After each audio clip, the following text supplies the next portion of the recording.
and live edition of the Between the Hash Marks podcast. As always, I'm Matt Lombardo, joined by my friend, colleague, mentor, the purveyor of the Two Deep Zone. Mike Tanier is here after an action-packed week of news across the NFL and ahead of, mercifully, the preseason finale coming up this weekend. Michael, how are you, my man? I'm doing great. Mercifully does not begin to describe it. And you must have seen a different week of news if you say it was really action-packed.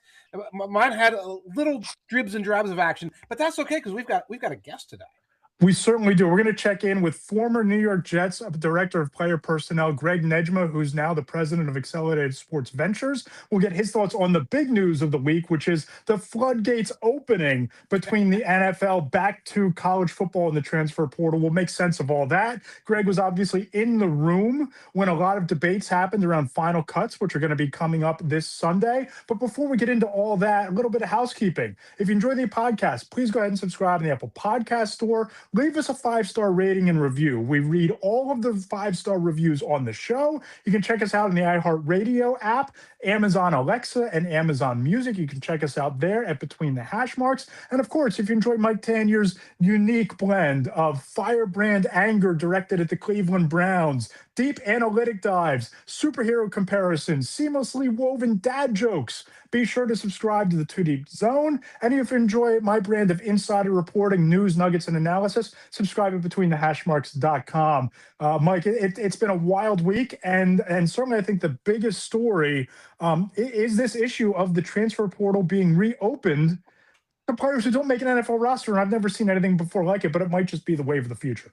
It might be the wave of the future, but I'm baffled. I'm mystified. And this is something that has real consequences for fans, for teams, for us going forward in the years to come. And it's the Wild West. It's terra incognita right now. Hopefully we can make sense out of this with the help of our guest. For sure. And I spoke with Greg Nejma for Friday's mailbag. If you missed that, go check it out. But even folks who did read it, they still had questions in the comments about what does this mean for the future? How are players going to navigate the cut down process? How's the NFL going to handle players who wind up taking this offer from the latest court ruling to go back to school? And I said, you know what? We'll bring Greg on. So without further ado, we're going to have our guest join us, Greg Nejma, former director of player personnel for the New York Jets, the current president of Accelerated Sports Ventures, and you can follow him on Instagram at Greg Nejma. Greg, thanks for taking some time to join us today. How you doing, man? I'm doing great, Matt. Mike, appreciate you guys having me. Yeah, we're thrilled to have you here, especially now, right? Because we were just talking before we went on the air. This really is the NFL storyline of the summer. It's the topic of the moment. You and I spoke briefly about it last week. But now that the dust has settled a little bit and we've seen Daquan Wright get waived by the Cleveland Browns, he lands through the transfer portal to LSU with Lane Kiffin. How do you see this playing out from the NFL side of things moving forward with players getting to go back to the portal? Yeah, it's from the NFL lens, it's really interesting, right? I think that's the part that no one's really talking about right now. You strategically try to keep a guy on your roster, right? Because you do believe in his development and maybe it's a redshirt year for him, but you don't want to lose him back to college now, right? And so I certainly think those discussions are happening inside NFL buildings, and it's just another layer to kind of the craziness that is college football. But you're now seeing the tentacles of that effect much more outside of college football. And so, yeah, I think there's NFL teams that are having discussions about, all right, well, we want to keep this guy on our practice squad, but we don't have a guarantee that he's going to stay anymore, and you run that risk anytime, but now there's an added layer of another opportunity for him. And so I think it'll certainly impact some decisions at the bottom of the roster. And in this case, isn't there a possibility that the NIL money in college is greater than the practice squad money, in addition to the better opportunity for advancement? Absolutely. Yeah, for sure. You're 100% right, Mike. And I think even if the money's equal, right? The players are gonna have the thought, can I go back to college and possibly improve my draft stock or go to a better situation a year from now and I'm a year more mature and all that sort of stuff, right? So even if the money's not drastically different, they may see it as a better opportunity. And Greg, you've obviously been in this very unique position of being able to see this from both sides. Now, obviously, this wasn't a front burner issue in the NFL when you were working for the New York Jets, but now in your work with sports, Accelerated Sports Ventures, you see it from the NIL perspective as well. Do you think that the players going back to college will really help their draft stock moving forward, or is the NFL team and the front offices and the coaching staffs, will they then hold this against players because they didn't stick in the NFL, and because when they do enter the draft next year, now they're a year older, now they have another year of wear and tear on their bodies? How do you see that layer of the onion kind of playing out? I don't. It's a great question. I don't think it's going to affect them too much, to be honest with you. Like, I think if they go back to college and they perform at a high level or a higher level than they did, right, and they look as though they've developed and they're another year older, like, yeah, the age will come into play to an extent in some of those decisions. But if a guy was a UDFA or a late round pick and he's now a mid round pick, I still think someone's going to take him, and they're just going to say, well, he already got a taste in the NFL. He should have an idea of how he needed to improve. We saw some improvement in him physically, and in some cases, it might actually make it feel like it's a little bit of a safer bet because the guy's kind of already dipped his toe in the water at the NFL level too. But from the draft standpoint, who retains the rights in the NFL? Yeah. That's a great question. I don't know that anyone's been able to like specifically say that yet. Like my thought would be, once you're cut and you're a free agent, then that takes precedent really. But I had a similar thought to that too. Like, okay, if you were drafted and you're released and you're now a free agent, you go back to college, there should be, I would think, if I'm an NFL team that just took a draft pick on a player, right, I would want there to be some at least right of first refusal that I still can bring the player back to me if he enters the draft next year. That to me that makes sense. Because this almost like threatens the draft to a degree. Yeah. You could imagine, say, first round quarterback making a maneuver like this, for example. But Can they return if the team is still retaining their rights, or is this all just developing on the fly? I think it's all developing on the fly. It really is. And I mean, you even saw yesterday, I think a couple of the conferences, I might have missed a little bit because I was on the road, but some conferences are now saying you can't do that. You can't bring back I think it was the Big Ten and the SEC. The Big Ten. Yeah, I saw the Big Ten come out and made a statement that they're not taking players who were signed to an NFL team. Exactly. So now that's a whole other wrinkle and layer to it, and so it's just ever evolving. It doesn't, the work I do now, I see it time and again, and it doesn't shock me when we talked last week, Matt, like I said, like this is something we should expect to happen. I just have a hard time wrapping my head around somebody that was training in an NFL strength and conditioning program and developing in a system and a program. Like, even if that guy's not necessarily good enough to make that NFL team, right? Like, he's getting another level of development just by going against a higher level of competition and all that sort of stuff. And now he's coming back to college and going to play. I mean, that's crazy to me. It really is. Yeah, and I guess my big question here is this ruling came down. I guess it directly impacts something like 16 players from this year's draft class because of the eligibility rules or how COVID was handled at the college level. Is this a one summer, one and done situation in your opinion? Or do you think this is going to become the new normal where players who don't make the active roster can request their release and jump back into the transfer portal next year, the following year, moving forward? What's kind of the timeline from your understanding? Yeah, so if it was strictly affecting college football, I would say this is going to happen continually.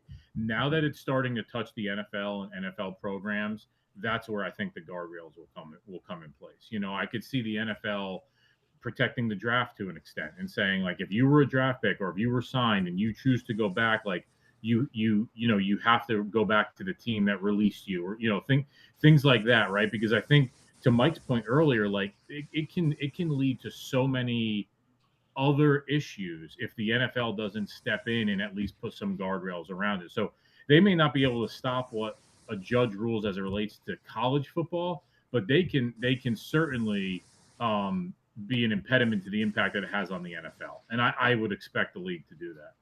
What about the NCAA? Do they still have any jurisdiction on this, or am I thinking like it's still 2012 and they still exist?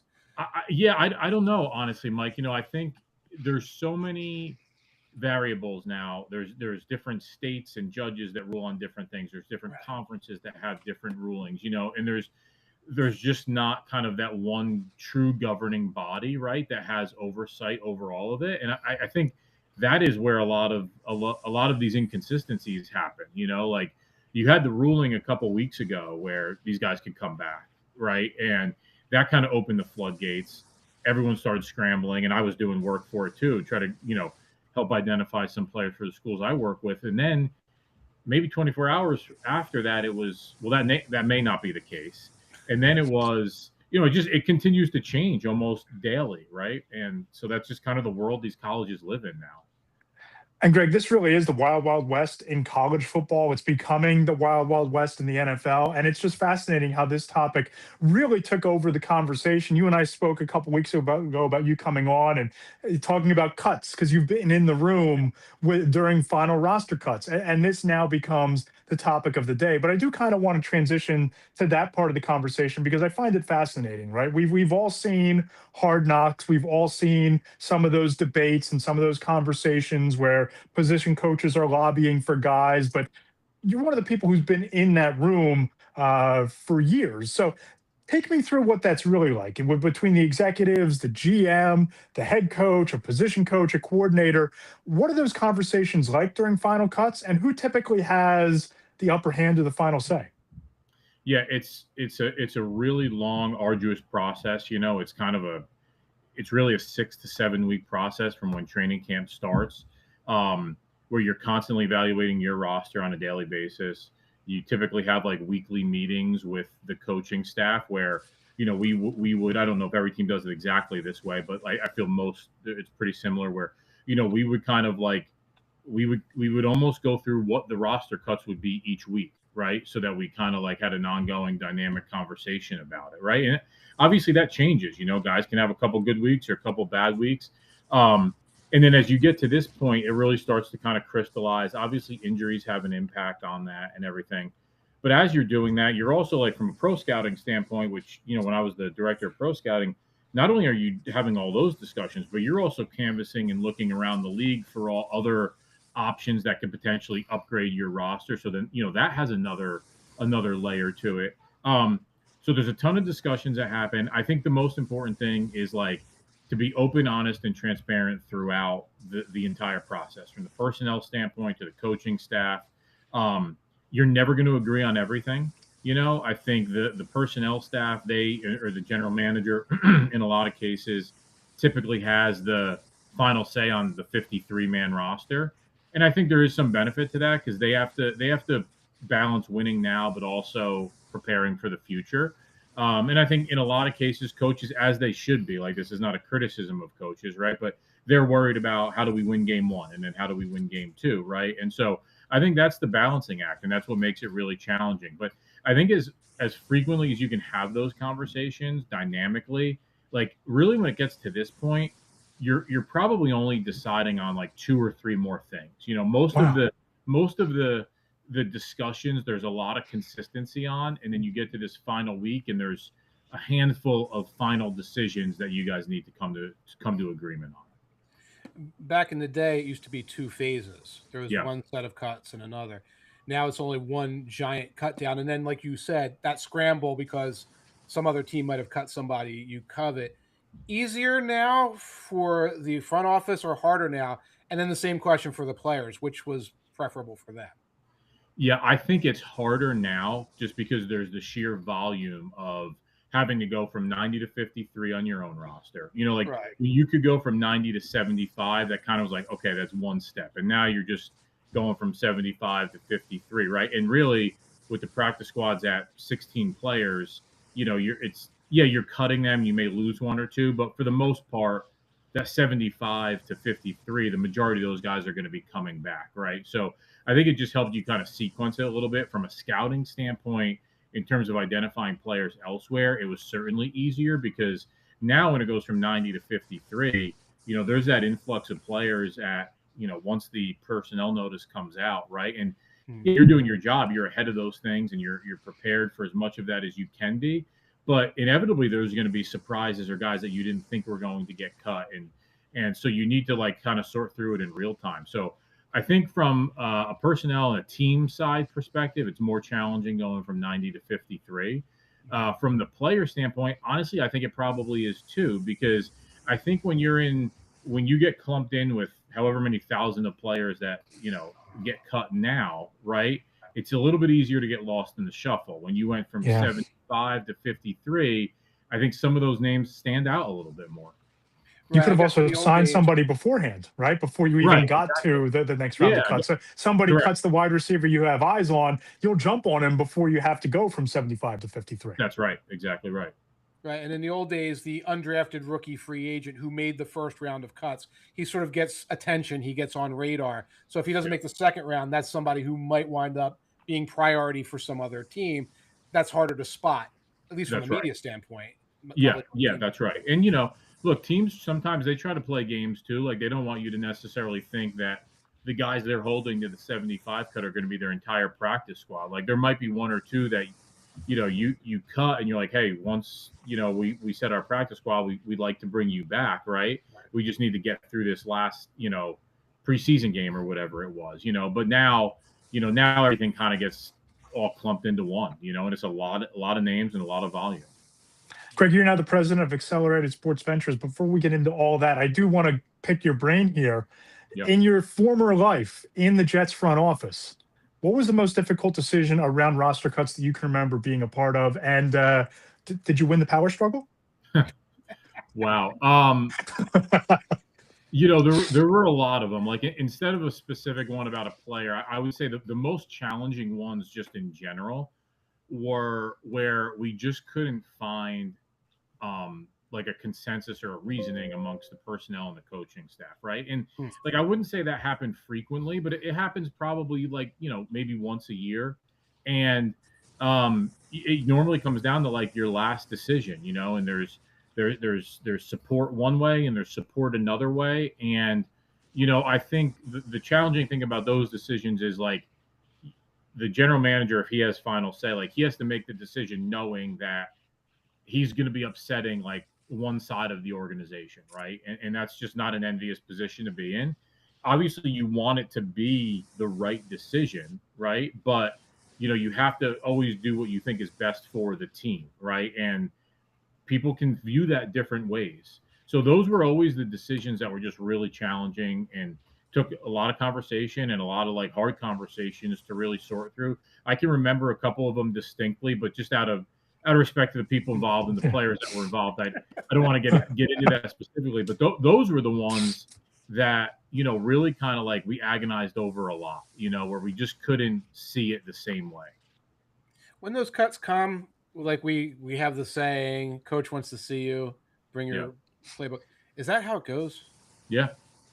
Yeah. I mean, I handled our cuts for, I would say probably about 10 years when I was there. And, at final cuts, the GM and the head coach will also see them. We want to make sure they see the position coach and the coordinator. That was just how we did things. I don't know how it's being done now, but I would talk to them, kind of inform them of what was going on, and then they would meet with each person. But yeah, we would tell them to come in, bring your iPad or your playbook, and it's a challenging day. Like you always want to be really super respectful of what they're going through.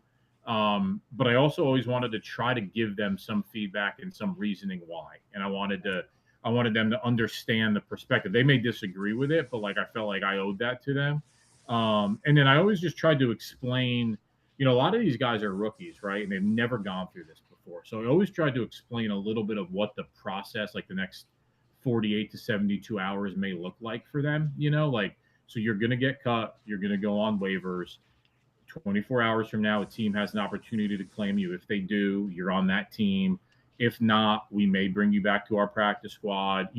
If that doesn't happen, your agent will be, trying to get you workouts just so they can understand like what they have to look forward to. Because it's kind of, it's a jolt to the system to hear that, right? And so I want them to have something to look forward to and just an understanding of what they have moving forward. And the Jets seem like they have, if not this season, there's a brighter future to look forward to, it seems like, for the Jets in the years ahead.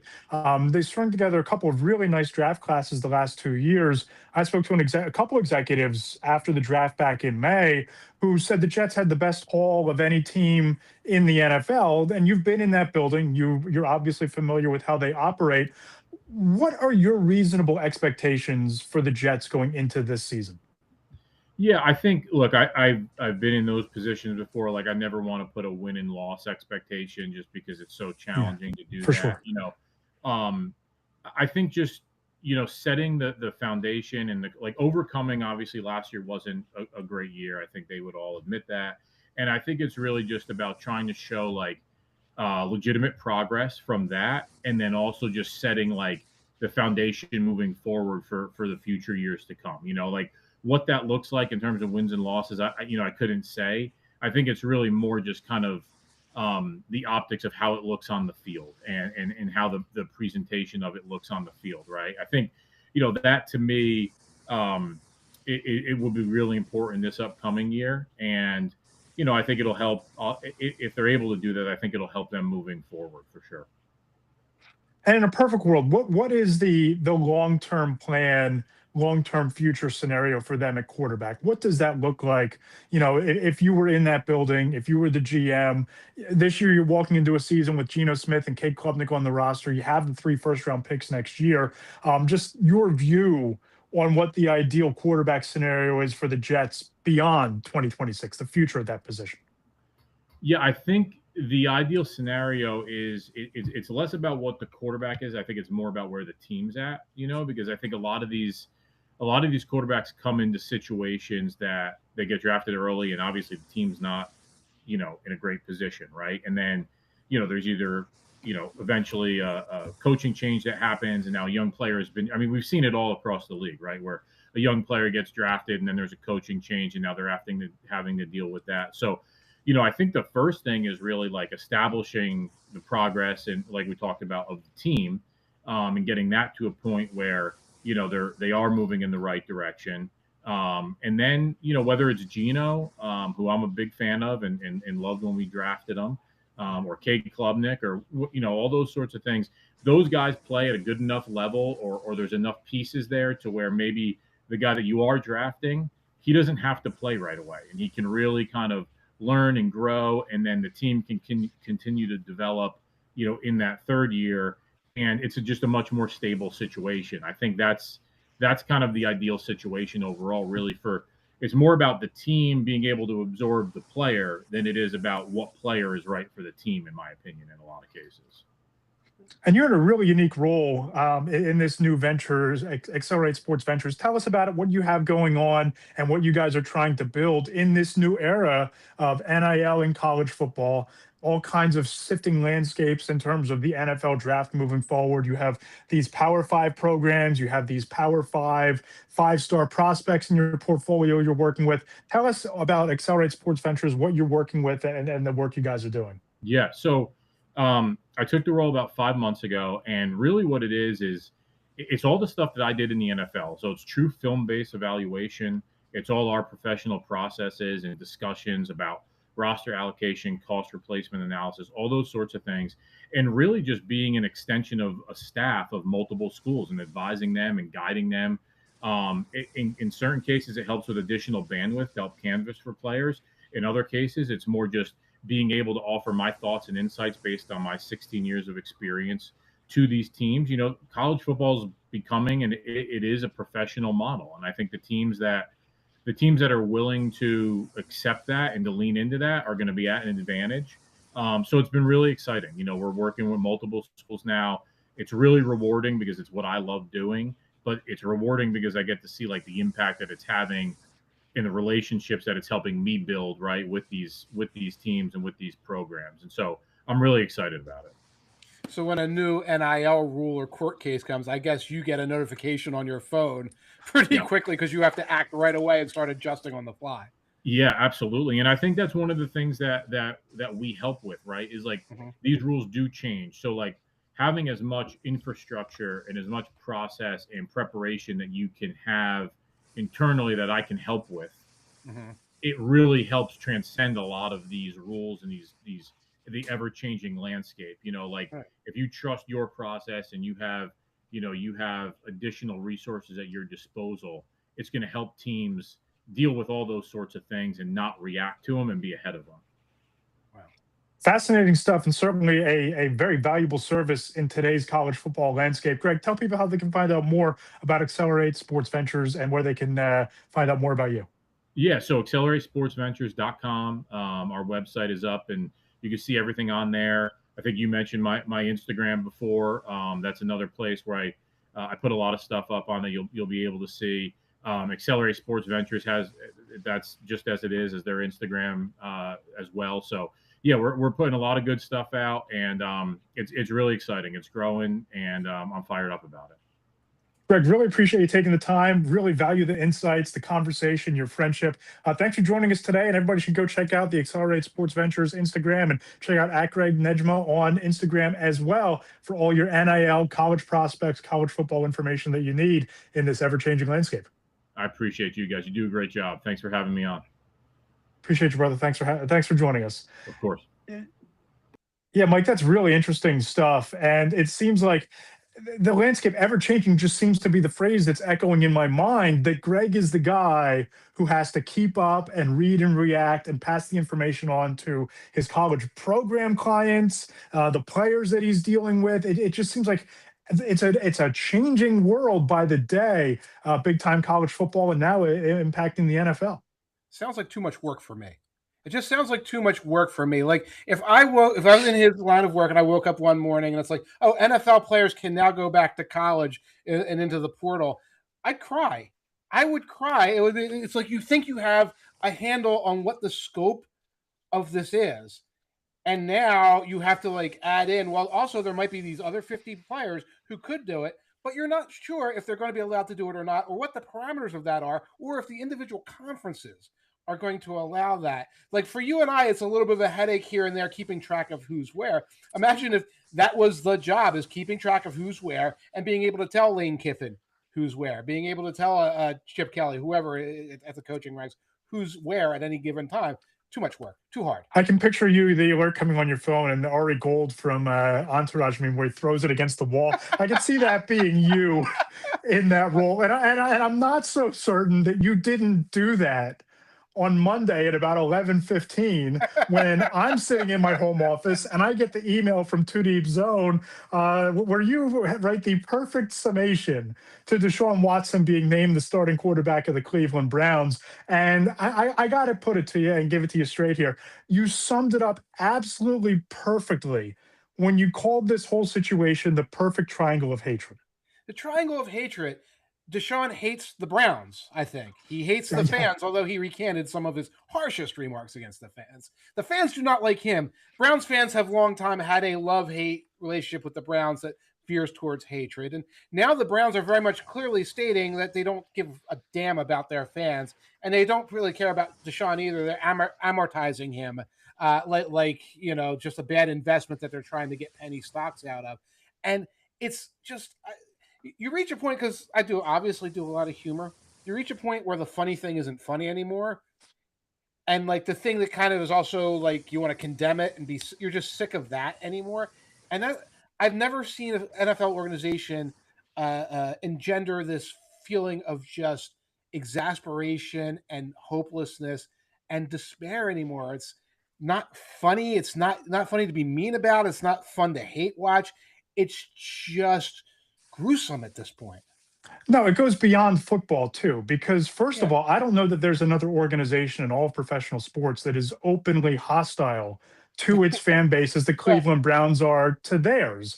And from just the football perspective, you look at Deshaun Watson and all of the issues off the field and the dozens of sexual assault allegations and the fact that he was a legal nightmare away from football.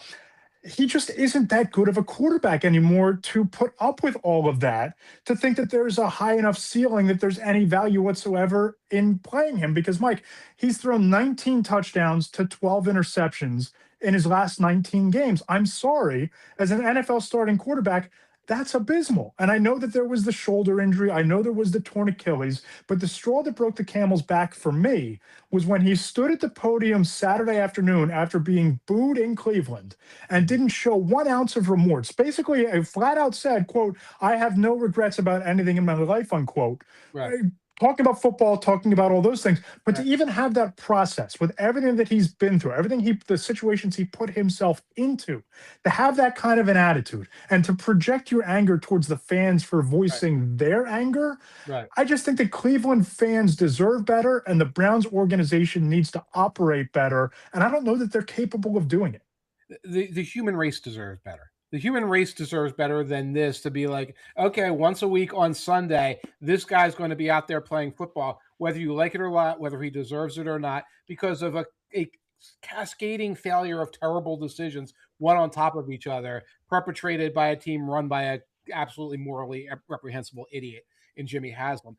The whole thing with Saturday going into Monday, this is an organization that made their decision the moment they extended his contract again in March. Yes. Everything they said after that was a sham. They extended his contract and they say, we're going to throw him out in the field, come hell or high water. Maybe we get some kind of return on investment. Maybe he gets injured and the problem goes away. Maybe. They have not been looking for a better solution. They did not take seriously the possibility Shedeur Sanders would grow into that role. They did not pursue any better options than that. And then Saturday is the culmination. They tried on Saturday to make him look good. They put him out there against the third stringers and had him throw a bunch of slot screen passes to make his stats look good. And he still not only threw an interception and a couple interception balls, but a pass that made me gasp. It was a pass over the middle to an open receiver that, your Jack Strands and your Tanner McKees and your undrafted rookie from Saginaw State make all the time. And he double clutched on it with his arm and it bounced forward like it was thrown by a 7-year-old. And then he goes up there and talks about being disrespected by the fans. Like, this was just, it was unspeakable. And they just said, well, no, we made up our minds. It was rock bottom. You step to the podium and you see that, and then 48 hours later, he's named the starting quarterback. It's whiplash inducing, and it seems like nobody involved wants anything to do with each other. And you touched on it there. We've all seen the jersey of the fan wearing the 27 quarterbacks that the Browns have had since 2000, right? We know the history. We know how abysmal that organization is at identifying, drafting, and developing quarterback talent. But I would argue that the past 4 years, the entire Deshaun Watson experience, from the shoulder injury, the Achilles injury, to him being brought back on that contract extension in March, this is the worst chapter of it, because you had all of those things happening in the ether. You knew that he was one conviction away from the commissioner's exempt list forever. You knew that the shoulder might not ever be the same again. You knew that he ruptured his ACL, and yet your best contingency options that you've had in-house are a fringe NFL quarterback in Shedeur Sanders, who you drafted in the 5th round, didn't spend a lick of time developing, very clearly, as we've seen this preseason, didn't spend any time developing over the offseason. Dillon Gabriel, who's worse, and you didn't do anything to upgrade the quarterback room in a tangible way this offseason. So I would argue that they're getting what they deserve in a Deshaun Watson who has a terribly slow reaction time and reaction time from the pocket. And I saw a video from practice the other day where there's a slant pattern in the flat and the receiver's open and Watson bounces the ball to him. Now, it's one rep in practice and things happen, but when you put that in totality with what we know about Deshaun Watson as a quarterback in 2026, what we saw from Deshaun Watson in the preseason this summer with throws like that happening in practice, it's just a terrible situation. And the fact that this is their best option, it says everything you need to know about that organization. And this is what I was kind of talking about on Monday. It's not even fun to talk about. As we go through all of the elements of this, it's like, and this guy is not just a scumbag, but he also stinks, and the way they did it stinks, and it's all true. It's all true, and it's like, I'll bet you there's people listening, watching, I know all this, and that's like the worst part. Like, there's nothing to be added to this. It's like we have this compulsion, because it's our job to point to it and try to contextualize it, and it's just crap, layered in crap, wrapped in crap. A crap sandwich with crap cupcakes on the side. I just can't imagine being in that building or being Todd Monken walking into that situation. You get another head coaching job, you walk into that situation and taking a look at that quarterback room and not even trying to give yourself another option, not dipping your toe into the free agent market this offseason. You traded away Miles Garrett, so you're kind of waving the white flag there a little bit in Yeah. terms of what your identity was going to Keep be. vamping. Go ahead. But like how you didn't look around and try to pull off a trade or try to move up in the draft and take somebody high in the NFL draft, even though it was a weak quarterback class. You tell me you couldn't have taken Drew Aller? You tell me you couldn't have taken Cade Klubnik? You tell me you couldn't have taken any of these rookie quarterbacks to drop into that situation that you've left yourself? Deshaun Watson, Shedeur Sanders, and Dylan Gabriel? I needed to get a beer. Because if we're gonna keep doing this, I can't keep drinking coffee and soda, and I know that there's other things I can't have if we're on YouTube, so I'm having a beer. This is a Tonewood Fuego from Tonewood in South Jersey.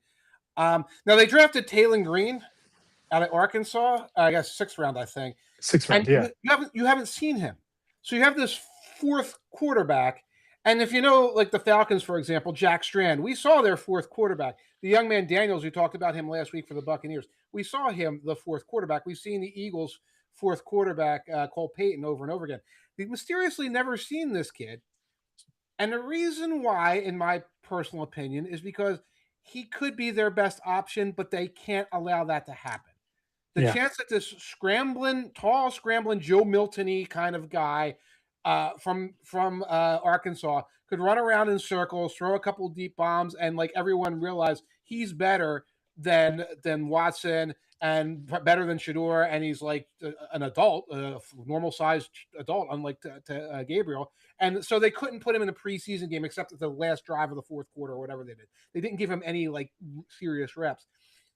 This is the fix. This is the fix. Yeah. And it's like, and we're trying to do like serious analysis of this. And they're the ones playing games. They're the ones clowning around and hurting the product and hurting their own brand name and alienating and taking for granted their own fans. For sure. And what's really troubling about all this is it might not be the worst quarterback situation in the NFL. It's up there. It's bad. It is. And off the field, when you take in all of the issues that come along with Deshaun Watson, I don't know that the Atlanta Falcons are in position to be in a worse spot right now than the Browns are.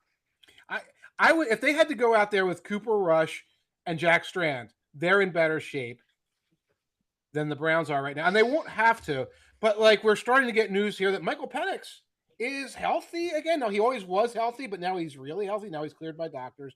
And it sounds like even though Monday was an unpadded practice, so they're out playing patty cake and playing catch. And then there was a regular practice where he split reps Tuesday with Tua, and today's Wednesday, and it could be happening right now. I'm not sure. It sounds like they're moving towards trying to get Penix to start in week 1. Which I think is the right move. When you invest that high a draft pick in Michael Penix, you kind of have to figure out what he is, and you're not going to figure out what he is by playing behind Tua Tagovailoa. And I think that Tua was always brought in as a lottery ticket for Kevin Stefanski, as a contingency plan if Penix isn't fully healthy. But if you're the Falcons, I almost think you want to see Michael Penix get this job so that you know what you need going into next year, because you've already invested all this money in Bijan Robinson and Drake London and Kyle Pitts. The weapons are there. The defense is starting to add some pieces the last couple of years. The quarterback's the uncertain spot. If Penix is the guy, great. But if you're Stefanski, if you're the Falcons organization, I'll put it to you, Mike, are you comfortable with Michael Penix or Tua Tagovailoa, or do you want to see what's behind door number 2? Because I have a couple door number 2 options that I want to throw to you off the cuff here. Well, I'll hear the door number 2 options, but if Penix is comfortable and Penix is healthy, that's fine. I wonder about Penix's comfort level. First of all, from the conversations that he had several times with the media, talking about his readiness to take a hit, like the difficulty he's had sort of coming back from a mental standpoint. Is he ready to go back out there after a couple of practices? And he might actually play this weekend. We're not sure. Is he going to be ready? If so, and he's medically cleared, you might as well. You're going to need both of them this year. So if he's not ready, and say, well, play Tua till, unfortunately, he gets hurt, which will be at some point, then you play Penix. That's fine. I'm all ears though to hear what your Doors number 2 is. Please don't say JJ McCarthy. Oh no, God no. I'm not sure JJ McCarthy leaves Minnesota. I certainly don't think the Falcons trade for him. But if I'm Ian Cunningham and I have all this infrastructure invested, two names that I think are really interesting. One, the Rams have played Stetson Bennett like a lot. They played him a lot, and it almost feels like they're showcasing Mm-hmm. Stetson Bennett because they have Ty Simpson, Mm-hmm. right? So if Stetson Bennett becomes available, do you Yes. take a flyer? Either if they waive him or do you pick up a phone and be like, yeah, hey Sean, hey guys, it's Ian. I'm going to offer you a fifth-round pick for Stetson Bennett. We want to get him in the building, bring him back to Georgia. What are we thinking here? Would you pull off that trade? What round pick? Sixth, fifth, Okay, somewhere in that okay. area. Okay. All right. 6. I'm good. I was going to get another beer. Bring him back to Georgia. I do like that element of things. Couple of things. I watched Bennett against the Saints, and the Rams. Yeah, He might have been the worst Rams player on the field in that game. The Rams were just steamrolling. They could hand and they off. played him forever. They played him like Yes. the entire game. They threw like Ty Simpson some garbage time throws late, Right. and it seemed like they were playing against the Saints practice squad players, right? I mean, I watched that game as well. I had to watch it on mute because they kept rotating like fan of the hour into the broadcast Yes. booth, so I had to Oh. watch it on mute. There was some kid in there. There was some kid at some go. And I guess that's cute, but it was kind of weird that there was like a kid just saying go. Very confusing. I didn't have it on mute, as you can tell. I think they consider Stetson Bennett their backup. I think Ty Simpson is their number 3. I think they wanted to showcase Simpson and make him look good, so they've had him out there against the third stringers. Whatever. I don't think he's that much of an upgrade over Penix and Tua. I think you're just getting another guy, and maybe there's this McVay magic, but I think the McVay magic was you're playing Saints backups, and you're just running the boot pass and throwing it into the flat to like Max Clare 50 times, and that's making you look good. So I don't think that's a 6th-round pick, maybe, but I'm not that excited by that. What else do you have? Ring, ring, ring, ring. Hello. Hey, Darren. It's Ian. How you doing? How's it looking in North Jersey? Back me up. Am I Darren Mogi? You're Darren Mogi right now. Yes. Oogie Moogie from. So I'm in Florham Park right now. You're in Florham Park. Hey, Ian. Okay. You have that 4th-round pick behind Geno Smith. We have all this money in these like star players. We're ready to roll here. We need a quarterback. How about a 4th-round pick for Geno? I know you got him for like a late round pick swap. Would you trade us Geno Smith for a 4th-round pick? Why do you think Geno Smith is available, Ian? What makes you think that? He just had a perfect 7-for-7 drive for a touchdown in our last preseason game, and our backup is Cade Kerplunknik. I'm thinking you guys are still trying to build. You could use extra draft picks. You have those 3 1s. You can have a 4th that could sweeten the pot for the thing. I'm looking for veterans. If I offer you a 4th for Geno Smith, would you take that deal? We have 7 first-round picks in the next 2 years. We're coming out of our ears in first-round picks. Geno Smith is here to make sure that Aaron Glenn doesn't lose his damn mind, and that Demario Davis and Minkah Fitzpatrick don't hold a mutiny, and that we're not having to trade Garrett Wilson for even more first-round picks, maybe to you, in a couple of weeks. I'm sorry. Is this a crank call? Is this really Ian Cunningham? Is this that guy who got the phone numbers of the draft picks a couple of years ago? He was Falcons related, wasn't he? It was me. Yes. I'm sorry. Geno's not getting traded.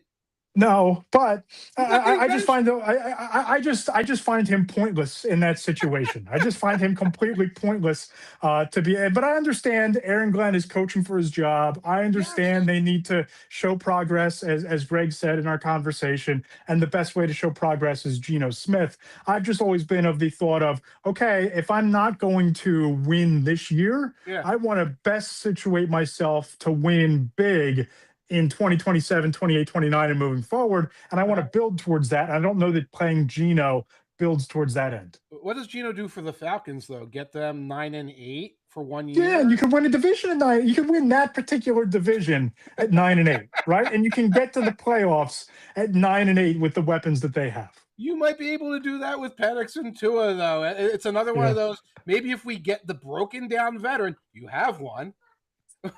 Or the guy who has a little bit of a spark down there, and you have that too. So it's kind of it's a hard one to restack there. Matt Ryan coming down out of the front office makes about as much sense.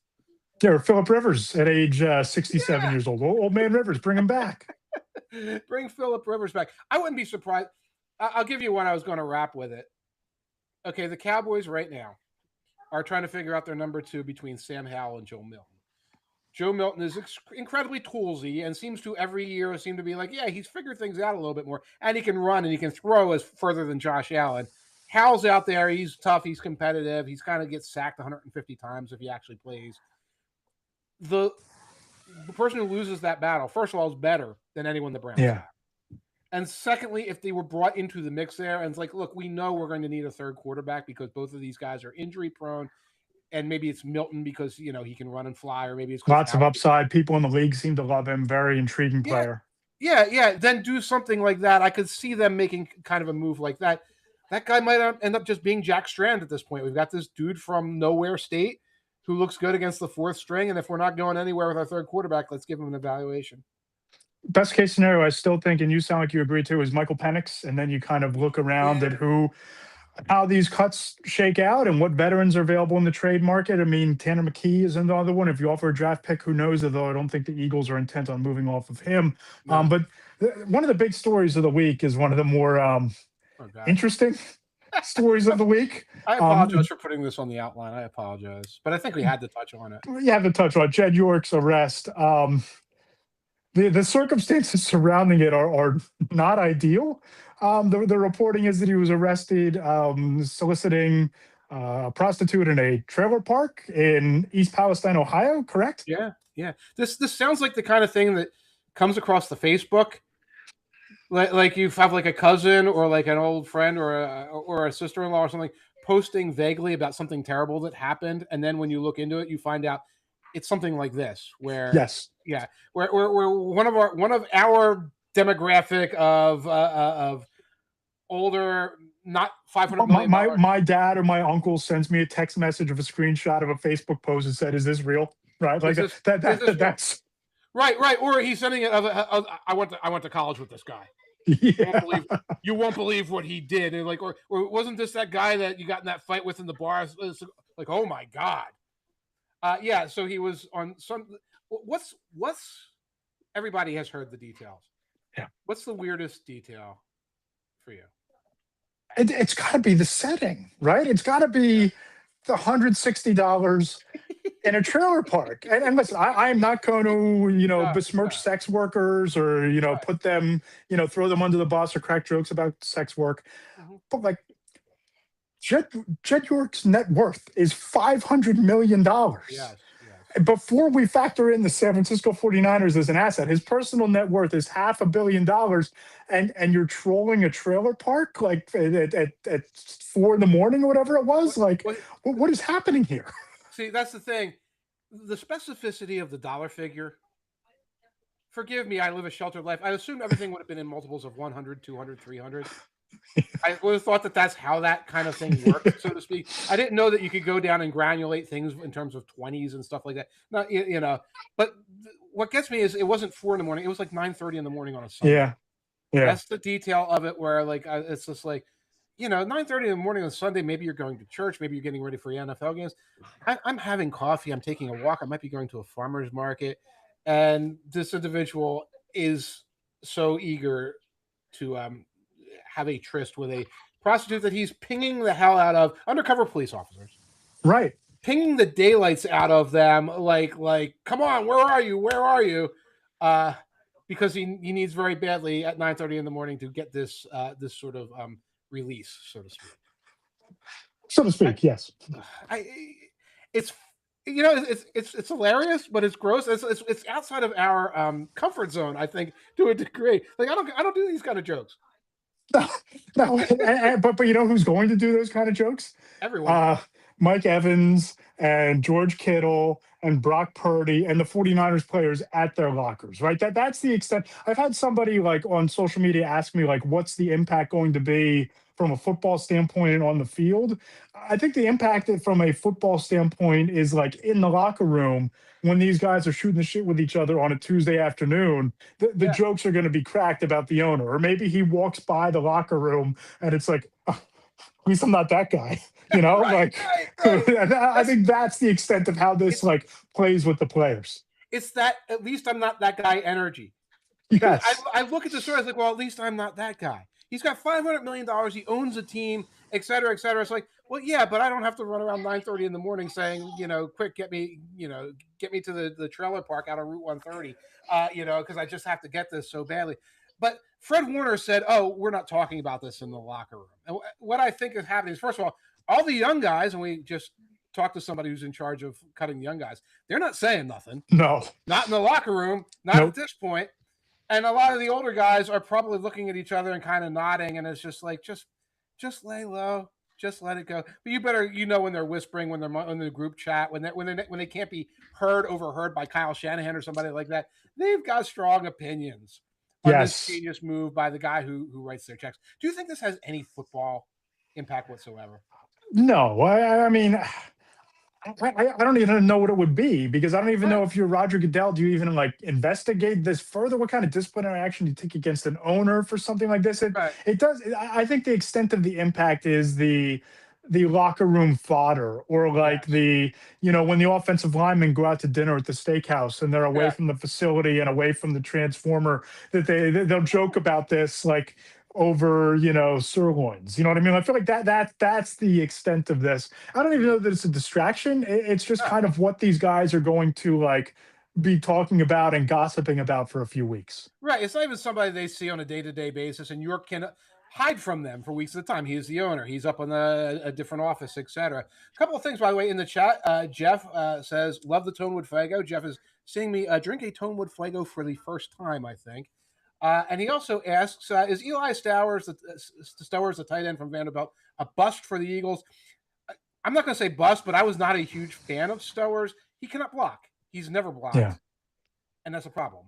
It feels like a future slot tight end type of situation. If they can't decide who the number three wide receiver is going to be long term, that Mhm. Stowers could be that pass catcher type of situation. But I think the blocking holds him back.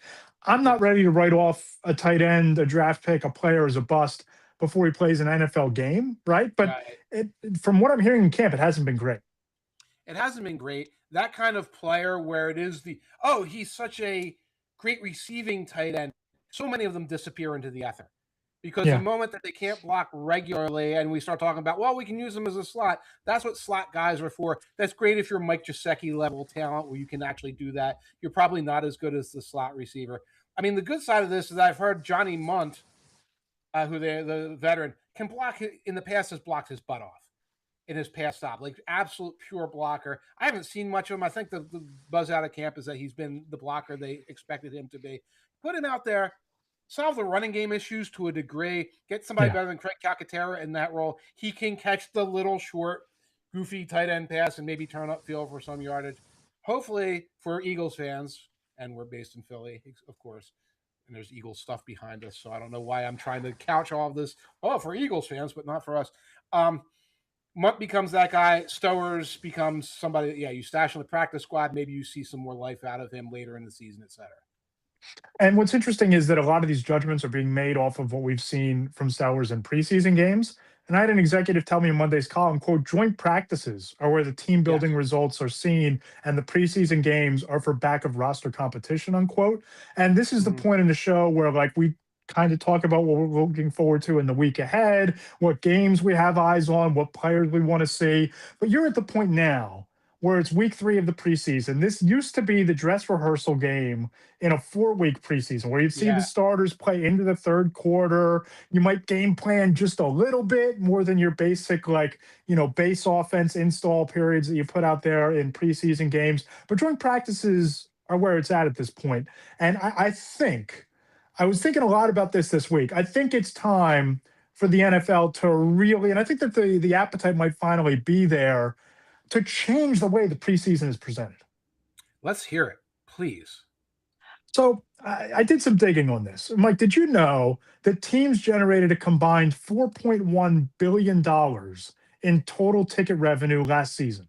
So that works out to $128 million per team just in ticket revenue. The tickets of like full season ticket plans, what have Mhm. you.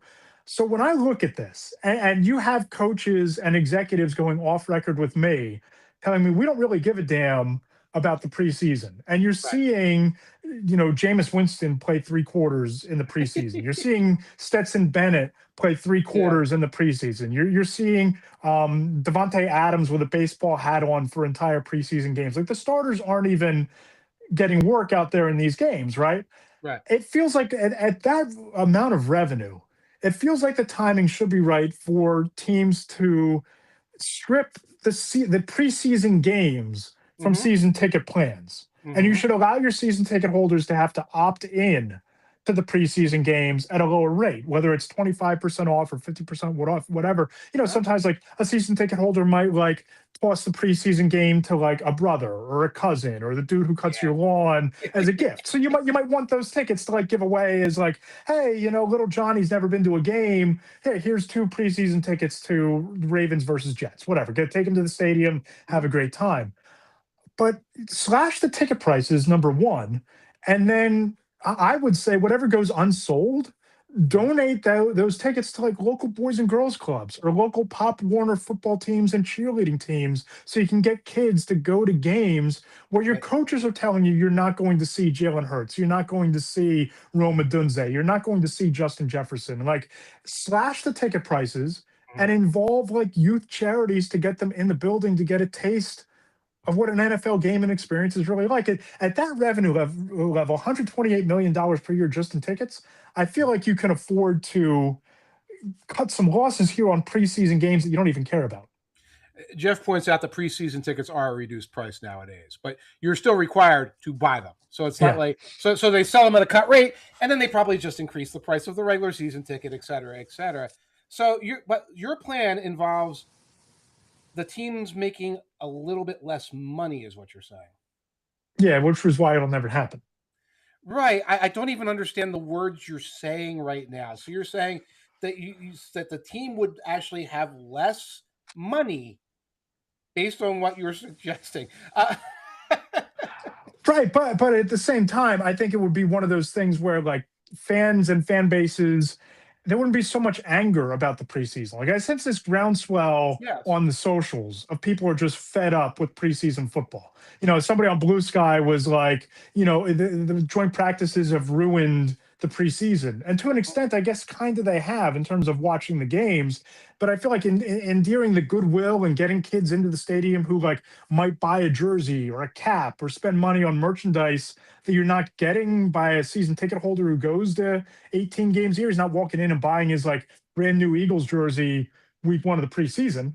Like Right. you might be able to make up the revenue in other ways. I just feel like there's going to be a tipping point here of oversaturation. And I'd rather, if I were the league, get ahead of some of that. Yeah, the NFL solution for this will be to reduce the preseason to 2 games and the season to 18 games, Yeah. because there will be no solution that involves making less money.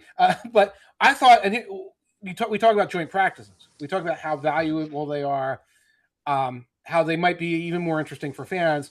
One way to look at this is to say the preseason games are now going to be just not going to be games anymore. It's going to be a joint practice.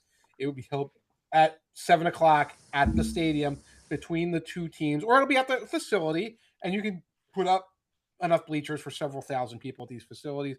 And your season ticket gets you a ticket to that.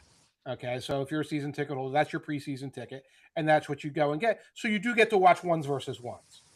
For And, sure. and you've been to a couple of these practices. A lot of times they do a keep score on the scoreboard. Like, oh, this team won this drill, this team Yes. won that drill, and put some little thing like that in there so that the fans can walk away. So if the Eagles were playing the Patriots in a preseason, in a joint practice, all those ones up there with A.J. Brown going against Quinyon Mitchell and things like that, and they're keeping a score on the scoreboard, fans would like that. Fans would come away feeling satisfied. If that happened at Foxborough, at what do you call it, Gillette Stadium, et cetera, et cetera, it would be more satisfactory at least than a game itself. But it requires a mindset change, and one of the big things that I think would happen with this is right holders like ESPN and Fox, which showed a game. If you tried to turn around and tell them we're showing a joint practice, but we want you to air some of them at prime time, they would look at you like this is unsellable. And This they is probably, the league and the teams would probably not allow you to watch those full team 11 on 11 Quinyon Mitchell versus AJ Brown full team drills because right. the whole reason that coaches have gone to this mentality, you saw it Mhm. this week with the Cardinals and the Packers with Matt LaFleur and Mike LaFleur. Yeah. Matt was asked if he was worried about the practice tape leaking, and he said, "No, that's my brother. He wouldn't do that to me." The whole reason that these joint practices are so valuable for coaches and front offices is what you put on tape in a preseason game, all 32 teams get to see that. So they're seeing you can't hide the fourth round wide receiver who you're high on, you're hoping you can sneak onto the practice squad. You can't hide him if you run him in a game. You can't hide your scheme that you're running in a practice where you're kind of game planning against the Eagles, game planning against the Patriots. You can't hide those things in a game setting, but when you're in a joint practice, the only two teams that get access to the Packers and the Cardinals practice film are the Packers and the Cardinals. So I don't know that there'd even be an appetite for the teams to put it out there on TV. So it's really a whole mess that there's no real easy solution for. Matt LaFleur really trusts his brother that much. I don't trust my brother that much. Does Matt LaFleur think for a second that if Sean McVay Yeah, right. asked for that, His who's brother like from another mother. his brother from another mother, if the Shanahans ask for that kind of thing, it's gone. It's gone. Yeah. I guess the only come away from that is like, what are they going to see that they haven't seen from the LaFleurs in the past? Right. But you're right. That's another obstacle there where it's like, oh, we don't want all this information getting out at that level. By the way, Jeff is giving us a lot of information on the chat right now. Eagles preseason games, $44 for a preseason game, $305 for the same Washington game in section 136. Wow. But there's a Yeah. shell game at work there. There's Yeah. a shell game at work. It's like, oh, look, we deep discounted it for you, but we're just charging you more the other way. And then the playoff tickets go up. I don't know if there's a solution for the fan. But like what I would like as a reporter is I'd like to be able to see more of the joint practice. I don't Yeah. care if you shut down 11s, which is silly because as a reporter I can see the 11s anyway. And show me the one-on-ones, show me the pit, show me Yep. the receivers going down the field, etc. And I think a lot of fans would watch. You don't have to do anything schematic if you do a fan joint practice. If you just have the 1-versus-1 cornerback versus receiver going up and down the field, the quarterback throwing the ball, the fans who show up for that are going to show up for that. And they're going to have fun with that. And a lot of fans would watch it. Mike, what's coming up on the Two Deep Zone? Oh, well, I have to cover a lot of the things that happened this week, which is almost nothing. Seriously, other than Deshaun Watson, not a lot happened this week. But I got some updates on the Commanders. They've got another 32-year-old. That's very exciting. This is becoming parody. It's becoming a parody. The 32-year-old Commanders. Just put I a number love- 32. Put a 32 up on the side of the helmet. On every helmet. Yeah, yes, we retired the number 32 for whatever reason. Was that Darrell Green? Was Darrell Green 32? I think he was 28, but I could be wrong. He was 28. That's correct. Well, they also signed a 28-year-old, which is interesting. But I sort of hate when I do a gag and it becomes reality. Because I started doing the 32 gag 2 weeks ago, and they've committed to the bit. So that's happening. I got more Giant statistics. I screwed the Giant statistics up last week. Long story short, there's a column coming tomorrow. It's not that great. Please read it, though. Subscribe if you're not a subscriber. It's not that great, but better columns are coming. Matt, what do you have coming up? Got the mailbag on Friday. Submit your questions at Matt Lombardo on Blue Sky, at Matt Lombardo NFL on Threads. You can email them to me by replying to the podcast email that came out to people today. I'll pose those questions. NFL executives, scouts, coaches get their answers for you on Friday. 4 downs on Monday, and we'll basically be recapping some of the big moves of cut down day. We'll have some fun hypotheticals out there. Make sure you subscribe to Between the Hash Marks so that you don't miss any of that. Awesome. I think I'm going to do a mailbag next week. That's the plan. Awesome. Yeah. Right. We'll have we'll have some cuts information, some other information, and we're ready for week 1 right now. So if you guys have questions, we'll talk about them. But if you don't, we'll be like waiting for week 1 with you and watching some college football and getting down the shore one more time. Absolutely. He's Mike Tanier. Make sure you follow him on Blue Sky at Mike Tanier. Subscribe to the Two Deep Zone. It is mandatory reading each and every week. You can subscribe at Between the Hash Marks as well. And if you enjoy the podcast, please go ahead and subscribe in the Apple Podcast Store, on Amazon Music, and your Alexa app, iHeartRadio. Leave us those 5-star ratings and reviews in the Apple Podcast Store. They help grow the show, and we read them each and every week. And he's Mike Tanier. I'm Matt Lombardo. We're going to talk to you next week, same time, same place, right here on the Between the Hash Marks podcast.